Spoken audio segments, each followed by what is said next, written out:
अस्सलामुअलैकुम एवरीवन। तो आज हम बात करेंगे कि मेहनत कभी बेकार नहीं जाती।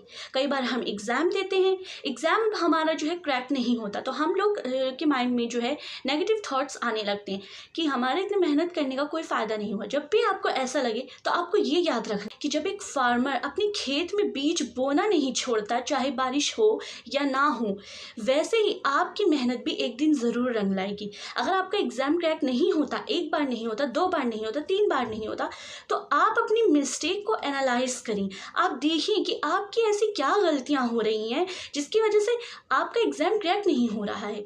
आप गिव अप नहीं कर सकते। आप ये सोचिए कि हमारी क्या गलतियां हो रही हैं इसमें, ऐसी मैंने क्या गलतियां इसमें करी हैं जो मेरा एग्ज़ाम जो है क्रैक नहीं हो पा रहा है। उन गलतियों को देखें, एनालाइज करें और फिर कुछ ना कुछ सीखें और दोबारा एग्ज़ाम दें, लेकिन गिव अप कभी ना करें। और इसी तरह जो है आप लगन से अपना काम करते रहिए और एक कंसिस्टेंसी बना के रखिए। डीमोटिवेट बिल्कुल